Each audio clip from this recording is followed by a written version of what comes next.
Picture a courtroom, not a modern one with fluorescent lights and filing cabinets, something older, something carved from white marble at the peak of a mountain so high the clouds are below you, not above. The air up here tastes like ozone and cold stone. Every god in existence is watching from tiered seats that circle the chamber. And at the center of it all, on a throne that hums with barely contained electrical energy, sits the judge. He is broad-shouldered, bearded, the kind of face that ancient sculptors kept trying to capture and kept falling slightly short of. In his right hand, loosely, the way you or I might hold a pen, he holds a thunderbolt, just resting it there. A casual reminder of what happens when someone disagrees too loudly. A mortal has been dragged before him. The charge is hubris, the ancient Greek concept of overreaching your station, of acting like you are more than what you are, of looking the universe in the eye and deciding the rules do not quite apply to you. Zeus leans forward. He listens to the charge. He nods slowly, the way powerful people nod when they have already decided the outcome and the proceedings are just theater. He delivers his judgment. Guilty. And here is the thing. Here is the detail that the marble and the incense smoke and the theatrical grandeur is specifically designed to make you miss. The god sitting in that throne, delivering that verdict, defining hubris for the entire Greek moral universe, is the single most prolific offender of hubris in all of recorded mythology. The judge is the crime. Stay with me here, because this is not a simple gotcha. This is not a story about a powerful god doing powerful god things and mortals just having to deal with it. This is not a story about the gap between divine and human morality, as if the Greeks simply had different standards for their gods. And this is not even really a story about mythology in the traditional sense, the kind you half remember from a school textbook with a painting of a toga and a lightning bolt on the cover. This is a story about what happens when the person writing the rules decides, somewhere along the way, that the rules were never really meant for them. And more importantly, this is a story about what an entire civilization chose to do with that realization, which was build him temples, enormous ones, and fill them with offerings. We are going to look at the specific moments Zeus broke his own divine law, not vague transgressions, specific, documented, named violations from the oldest Greek texts. We have Hesiod's Theogony, Homer's Iliad, Ovid's Metamorphoses. And as we go through them, a pattern is going to emerge. A pattern that is going to feel uncomfortably familiar by the time we reach the end. Because the last story in this video is not about Zeus being cruel. It is about the one time he kept his word, completely, without flinching.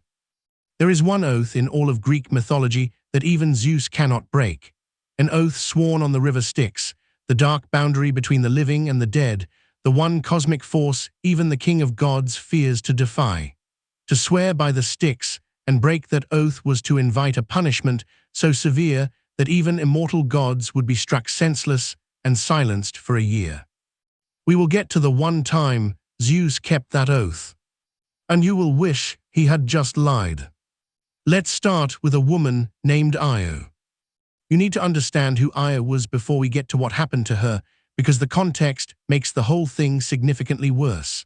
Io was not a random mortal Zeus happened to notice from a cloud somewhere. She was a priestess of Hera, Zeus's own wife. Io served in Hera's temple at Argos, which in the ancient Greek world was roughly the equivalent of being personally employed by the Queen of Heaven. She was under Hera's protection. She was, by every sacred law of the Greek moral universe, untouchable. Zeus touched her anyway. And when Hera, who has genuinely excellent instincts for this kind of thing after several thousand years of marriage, began to suspect something was wrong and started moving toward the scene, Zeus did the thing that gods apparently do when they need to hide evidence quickly. He transformed Io into a cow. A white cow, beautiful as cows go, standing in a field that had moments before been the site of a divine encounter that Zeus very much did not want his wife to know about. And when Hera arrived and found her husband standing suspiciously next to a gorgeous white cow in an empty field, she looked at the cow, looked at Zeus, and said, with the patience of a woman who has been doing this for millennia, that she would very much like that cow as a gift. Zeus said yes, because what else was he going to say? Hera then assigned a guardian to the cow. His name was Argus Panops, a giant with 100 eyes distributed across his entire body, meaning that at any given moment, while some of his eyes slept, others were always watching. You could not sneak past Argus. You could not distract him. He was, essentially, a biological surveillance system wrapped around a woman who had been transformed into livestock because a god needed to cover his tracks. Zeus eventually sent Hermes to kill Argus and free Io, so at least there is that. But here is what happened after Io was freed. Hera, who could not punish Zeus, we will come back to that, because it is important, sent a gadfly. A single, relentless, maddening gadfly that strung Io continuously and drove her across the entire known world. Io ran from Greece into Egypt, from Egypt into Asia, crossing the body of water we now call the Bosphorus, which literally translates from ancient Greek as Ox Ford, the crossing of the cow, because the ancients looked at that stretch of water and remembered the story of a woman who could not stop running. She ran across 3 continents, because Zeus needed an alibi.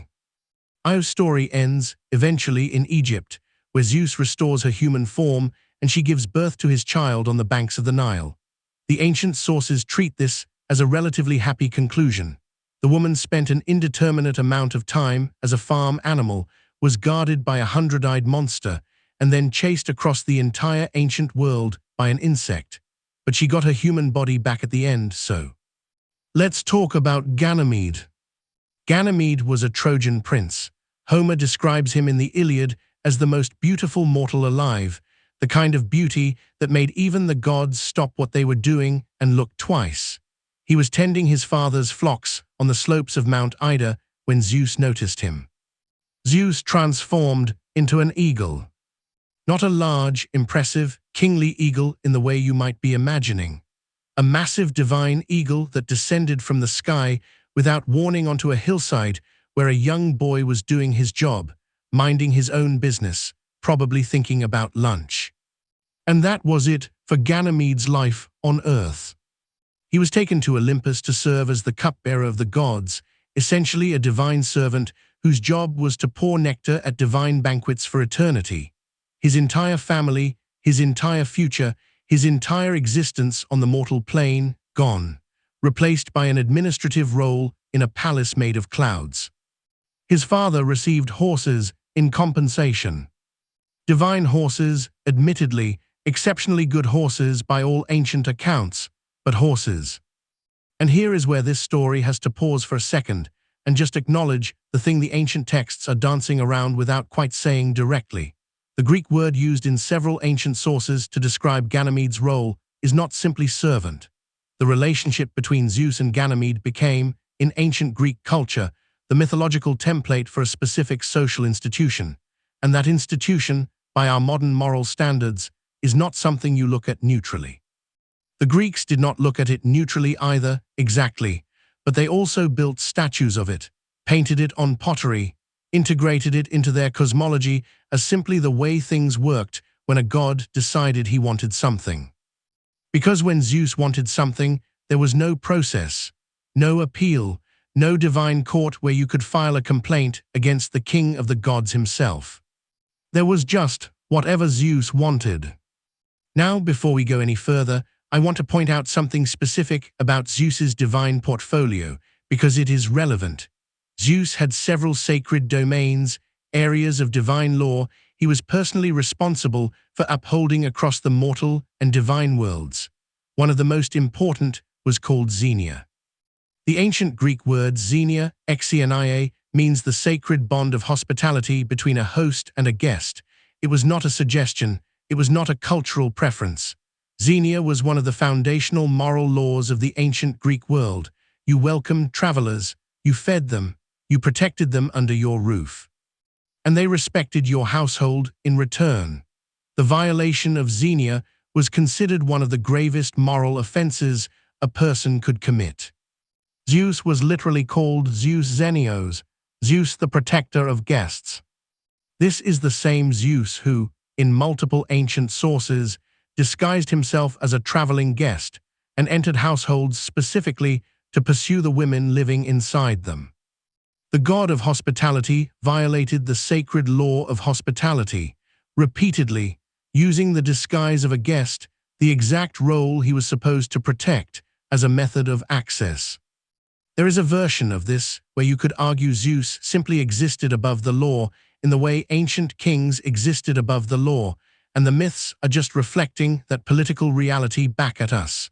That is a reasonable reading. Ancient Greek religion was not trying to give you a morally perfect god. It was trying to explain why the world worked the way it did. But pay close attention to what happens next in this story, because the Greeks were not entirely comfortable with this either. The evidence is right there in the myths themselves. Because who bears the punishment every single time Zeus violates Xenia, or transforms a priestess into livestock, or takes a child from a hillside? Not Zeus. Never Zeus. It is always the woman he pursued. It is always the family he disrupted. It is always the mortal world that absorbs the damage while Olympus carries on. And the goddess who should be able to do something about it, the one with the most legitimate grievance, the one whose sacred domain is being directly violated every single time, the goddess of marriage herself, can only watch. We need to talk about Hera. Okay, let's take a breath here. Because we are only about a third of the way through the list, and so far we have covered a priestess transformed into livestock, a child taken from a hillside and compensated for with horses, and the king of the gods repeatedly violating the sacred law of hospitality that he personally was supposed to enforce. And we have not even gotten to Prometheus yet. We have not gotten to the story of a god who gave humanity the single most transformative tool in our entire history and was tortured for eternity because of it. We have not gotten to the story of a mother who watched her daughter disappear into the earth and triggered the first winter the world had ever seen. And we have not gotten to the Styx oath yet, the one promise Zeus could not break. The one time he kept his word. If any of this is landing the way I think it is, do me a favor and hit subscribe before we go further, because this channel goes deep into exactly this kind of lore, the stories underneath the stories, the details the popular adaptations quietly leave on the floor. Leave a comment below with what you already knew about Zeus going into this video, and what is hitting differently now. I read everything. Alright, let's talk about what Zeus did to the one entity who actually tried to help humanity. His name was Prometheus. And before we get into what Zeus did to him, you need to understand what Prometheus actually was in the Greek cosmological order, because he was not simply a rebel or a troublemaker or a well-meaning deity who made a bad call. Prometheus was a titan, one of the ancient divine generation that preceded the Olympians. He had sided with Zeus during the Titanomachy, the catastrophic war between the Titans and the Olympian gods, which means he was not an enemy. He was, by any reasonable definition, an ally, someone who had chosen Zeus's side when it mattered. And in the aftermath of that war, Zeus made a decision about humanity. He withheld fire. Not because fire was dangerous, although it was. Not because humans were not ready, although you could argue that. Zeus withheld fire because fire was leverage. Fire meant warmth, cooked food, metalworking, light in the dark.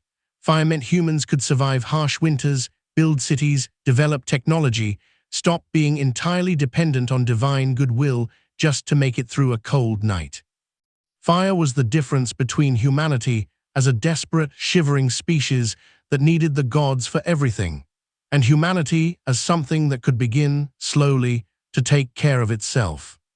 Zeus looked at that second version of humanity and decided he preferred the first one. Prometheus disagreed. He climbed to the peak of Mount Olympus, or in some versions, to the chariot of the sun itself, and he stole fire, a single torch lit from the divine flame. He brought it down to earth and gave it to the humans he had helped create, and in that single act, he changed the entire trajectory of human civilization. Zeus's response was not proportional. It was not even in the same universe as proportional. He had Prometheus chained to a rock, not a cliff edge, not a prison, not some divine detention that a clever titan might eventually escape from. a rock at the absolute edge of the world, in the Caucasus Mountains, where the wind never stops and the sky overhead turns the color of a bruise every single morning, chained with bonds that even divine strength could not break. And every day, every single day, for what the ancient sources describe as thousands of years, an eagle descended from the sky and ate Prometheus's liver. His liver regenerated overnight, because he was immortal, because that was the point. The eagle came back in the morning. Sit with that for a second. The eagle Zeus used to torture Prometheus for eternity was the same animal he had transformed into when he took Ganymede from that hillside. The same bird, the king of Olympus's sacred animal, his personal symbol of divine sovereignty, deployed first as a tool of desire and then as a tool of punishment. The eagle does not care what it is used for. It just descends when Zeus tells it to. And here is what makes the Prometheus punishment worth paying close attention to. Zeus framed it as justice. The charge was theft. Prometheus had taken divine fire and given it to mortals without permission. In the Greek moral framework, this was technically a violation. You could write it up as a crime. But the older texts tell a much darker story. Aeschylus in Prometheus Bound lets Prometheus speak for himself, chained to that rock with the eagle circling, and what Prometheus says is not the speech of a guilty defendant accepting punishment. It is the speech of someone who looked at a system and decided, clearly and deliberately, that the system was wrong. He gave humanity fire because humanity needed it, and the only reason humanity did not have it was that Zeus had calculated that a cold, dependent humanity was easier to rule than a warm, capable one. The crime was not theft. The crime was making humans slightly harder to control. And Zeus punished that crime with eternity. Let's move to a story that is somehow even colder than a man chained to a rock in the mountains. Let's talk about Persephone. Persephone was the daughter of Zeus and Demeter, the goddess of the harvest, the divine force responsible for the fertility of the earth, the reason grain grew and seasons changed, and the entire mortal world had enough food to survive. Demeter was not a minor deity. She was foundational. Civilizations depended on her continued goodwill in a way that was not metaphorical. If Demeter stopped working, people starved. Literally. Hades, god of the underworld, wanted Persephone for his queen. He approached Zeus, not Demeter, not Persephone, Zeus. And Zeus said yes. He did not tell Demeter. He did not consult Persephone. He simply gave his brother permission to take his own daughter, and then, and this detail is in the Homeric hymn to Demeter, one of the oldest surviving texts in Greek literature, he went about his day. Hades opened the earth beneath Persephone's feet while she was picking flowers in a field. She disappeared into the ground. The earth closed over her. Demeter heard her daughters scream. What followed was the first winter. Demeter, inconsolable, stopped working. The grain stopped growing. The harvests failed. The earth hardened and went cold. Mortals began to starve across the entire ancient world, not metaphorically, not regionally, but everywhere, in the way that ancient people understood the world to be whole and connected. The gods themselves began to worry, because dead mortals meant no offerings, and no offerings meant the divine economy was in serious trouble. Eventually, after considerable divine negotiation and the invocation of several cosmic laws, Persephone was partially returned. She would spend part of the year above ground with her mother and part of the year below as Hades' queen. This is why we have seasons. The ancient Greeks looked at the dying of the world every autumn and saw a mother's grief. But here is the detail that does not make it into the popular retellings. Zeus knew. He had consented to the taking before it happened. He watched Demeter search the earth for 9 days without telling her where her daughter was, and when the cosmic fallout became too catastrophic to ignore, he did not step forward and account for his decision. He sent Hermes to negotiate. Clean hands, efficient resolution. The actual choice he had made quietly disappeared into the background of the myth. And Hera watched all of this. She watched the Io situation. She watched Ganymede. She watched Prometheus chained to his rock. She watched Persephone taken from a field. She is the queen of Olympus. She is the goddess of marriage. She is, by divine portfolio, the single deity most directly affected by Zeus's pattern of behavior. And she cannot do anything about Zeus himself. This is the part of the mythology that gets missed in the popular versions, where Hera is usually written as the villain, the jealous wife, the vindictive goddess, the obstacle in the hero's journey. And yes, Hera does terrible things in the myths. She torments Io across 3 continents. She engineers disasters for hero Zeus, fathered with mortal women. She is not a passive victim. But here is what the structure of Olympus actually looks like when you map it out. Hera is the goddess of marriage. The sacred institution she governs is being violated by her own husband on a structural, repeated, essentially infinite basis. She cannot leave him. There is no divine mechanism for this.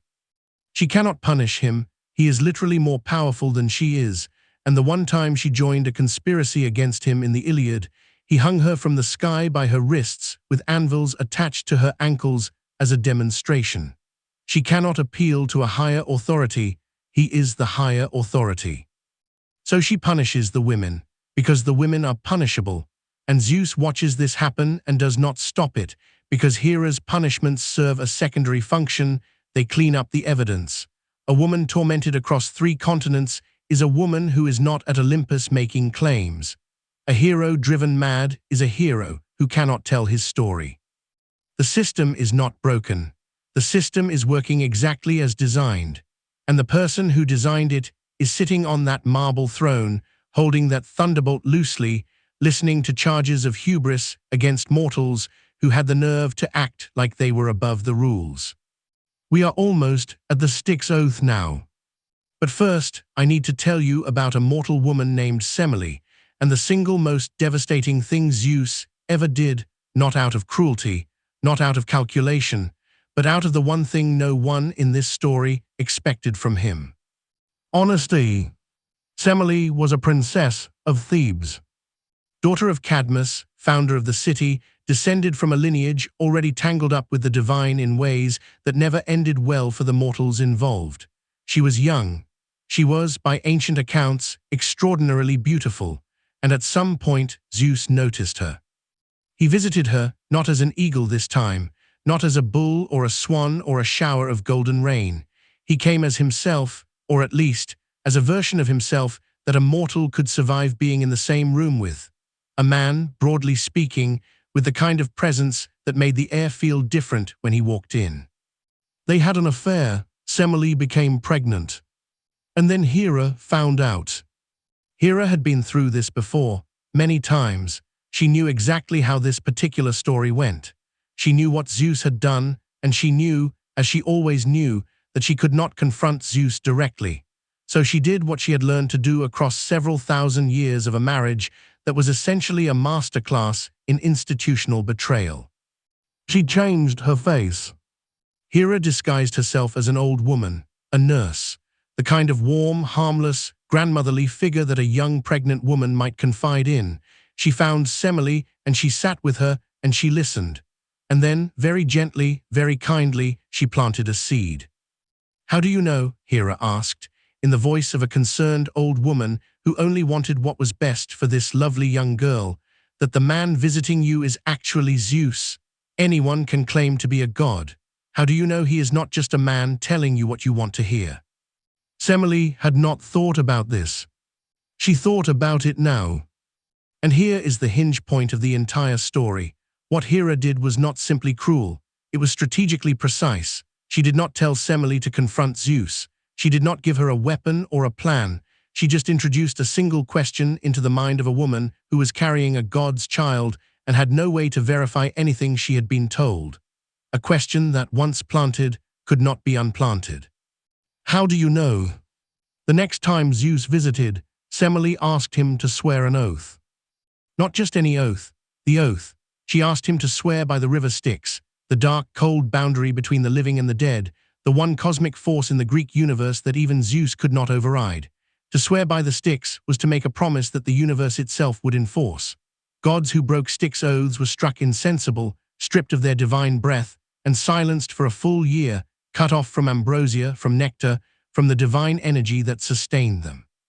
It was, in the Greek cosmological order, the closest thing to a binding contract that existed. Zeus swore. He loved her in whatever way Zeus was capable of love. He was feeling generous. He swore by the river Styx that he would grant Semele whatever she asked. He could not take it back.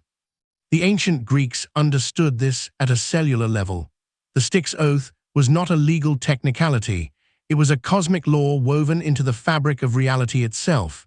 You swore by the Styx, and the universe heard you, and the universe did not do exceptions. Semele looked at the man sitting across from her, this being who had visited her in the night, who had told her he was a god, who had given her a child growing inside her right now, and she asked her question. She asked to see his true form. Not his mortal disguise, not the carefully managed, survivable version of himself he wore when visiting the human world. His actual divine form, the full, unfiltered, uncontained presence of the king of the Olympian gods, the wielder of the thunderbolt, the cosmic force that ancient people saw in every lightning storm and felt in every earthquake and feared in every sudden, violent change in the sky. She wanted to know if he was real. Zeus went very still. He understood immediately what had happened. He understood the shape of it. Hera's fingerprints were all over this, and he was not a fool. He knew what his true form did to mortal eyes. He knew what it did to mortal bodies, mortal nervous systems, the fragile biological architecture of a human being standing in the presence of unfiltered divinity. He had worn the disguise specifically because the alternative was catastrophic. And he could not refuse. He had sworn by the Styx. The universe had heard him. The oath was not a promise he had made to a person. It was a structural commitment he had made to the fabric of reality itself. There was no escape clause. There was no divine loophole. The king of the gods, the being who had spent the entirety of this video doing exactly what he wanted with zero consequences, the judge who sentenced mortals for the crime of overreaching their station, was standing in a room with a mortal woman, and for the first and only time in his entire mythological existence. He was trapped. He warned her. The ancient sources are consistent on this. Zeus told Semele what would happen. He gave her the chance to change her mind, to ask for something else, to walk back the request, and let him give her gold or power or divine horses or anything other than this. Semele did not change her mind. She had asked a question. She wanted the answer. Zeus exhaled, and he appeared. Not the careful, managed, mortal-shaped version. Not the broad-shouldered man with the charged air and the compelling presence. The full divine form, blazing, electrical, the physical embodiment of every thunderstorm that had ever split a sky open, every lightning bolt that had ever turned a tree to ash, the raw, uncontained radiance of a cosmic entity that had existed before the current shape of the world. The room caught fire. Semele burned. Not slowly, not with any dramatic last words or final gestures. The mortal body simply could not contain the experience of being in the actual presence of what Zeus was. She was gone before she could process what she was seeing. The ancient sources use words like consumed and destroyed with a matter-of-fact brevity that is somehow more devastating than elaborate description would be. She was 20-something years old. She was pregnant. She had wanted to know if the man visiting her in the night was telling her the truth. He was. Zeus reached into the ash, and this detail is in Ovid's Metamorphoses, and it is the detail that has stayed with classical scholars for 2,000 years, and he retrieved the unborn child.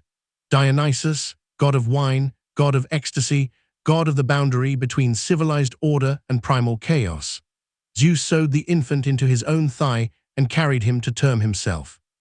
Dionysus was born from the ash of his mother and the thigh of his father. And here is what I want you to sit with, because this is what the entire video has been building toward. Every story we have looked at tonight has been about Zeus doing what Zeus wanted, pursuing who he wanted, punishing who he wanted, consenting to things without consulting anyone, arranging the world to suit himself. The entire architecture of Olympus was constructed to ensure that Zeus never faced consequences for any of it. Hera could not reach him. Mortals could not reach him. Even the other Olympian gods conspired against him only once, and he hung Hera from the sky to make a point. Zeus lived, for the entirety of Greek mythology, in a consequence-free zone. And then a mortal woman asked him to tell the truth. And he did. And it killed her. This is not a story about divine cruelty. Cruelty would have been easier to understand. Cruelty has a motive, a direction, a target. This is a story about something quieter and considerably more disturbing. This is a story about what happens when you ask for total honesty from someone with vastly more power than you.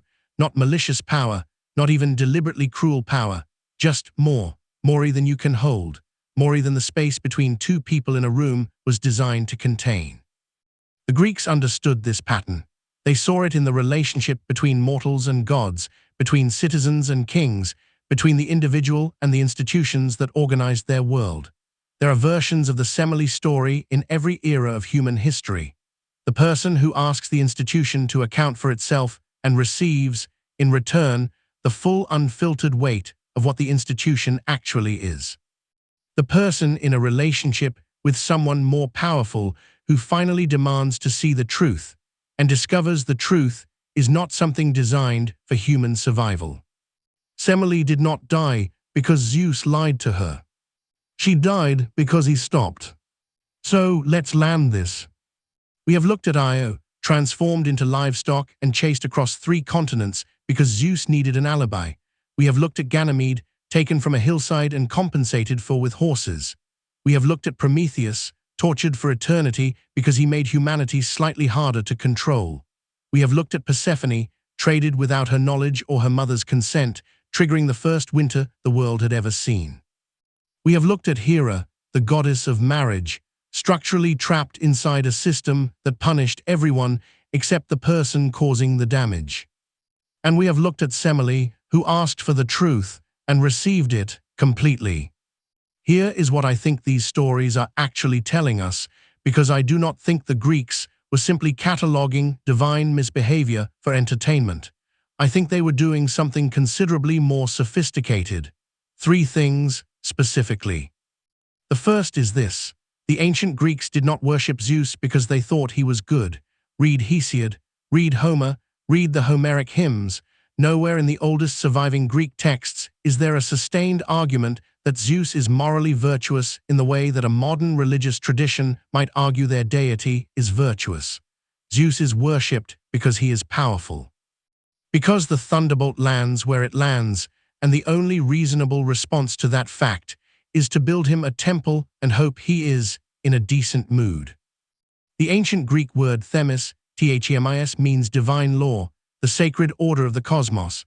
Themis was both an abstract principle and an actual goddess, one of Zeus's consorts, the mother of the fates themselves.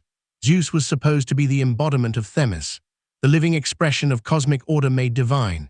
And the myths, told honestly, suggest that Themis and Zeus were 2 different things that the Greeks had decided, for practical reasons, to treat as one.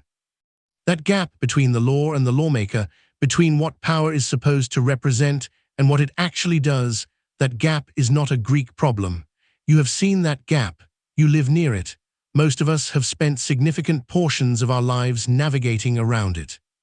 The second thing, every culture builds its moral architecture on top of its mythology.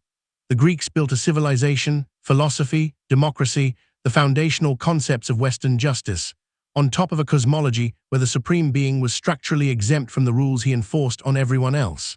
And if you look at the history of Western institutions, with that in mind, certain recurring patterns start to feel less like failures of the system and more like features of it. The judge who is also the crime, the law that applies to everyone except the people writing it, the institution that investigates itself and finds itself innocent. These are not modern inventions. They are very, very old stories wearing new clothes. And the third thing, the one I want to leave you with. Semele asked Zeus to show her the truth, not to hurt her, not as a trap. She genuinely wanted to know if what she had been told was real, if the presence visiting her in the night was what it claimed to be. She wanted, in the most human way imaginable, to close the distance between what she had been told and what was actually true. And Zeus, for the first and only time in this entire mythology, could not manage the situation, could not transform it, could not redirect it, could not send an eagle or a gadfly or divine horses as compensation. He had sworn by the Styx, and the universe had heard him, and the only thing left was to be exactly what he was. And what he was could not be survived. There is something in that specific shape of tragedy that every person who has ever demanded honesty from a system larger than themselves will recognize immediately. The truth was real. The truth was exactly what she asked for. The truth was not designed for her survival. The most dangerous thing Zeus ever did was tell the truth. And she asked him to. And the Greeks built him temples anyway, enormous ones, with elaborate friezes and marble columns and annual festivals, and the best cuts of meat burned in his honor on stone altars. They looked at everything we have just looked at tonight, and they built temples. Maybe because they understood something we still struggle with, that power does not require virtue to be real, that the thunderbolt lands regardless of whether the hand holding it deserves to hold it, and that the only options available to the people standing in the open field below are to run, to hide, or to build a temple and hope for the best. Was Zeus the villain of Greek mythology, or was he just the honest face of how power actually works? Tell me your theory in the comments below, because I genuinely read them, and this is exactly the kind of question that goes 50 different directions depending on who is answering it. The Greeks built him temples anyway. Maybe that tells you everything.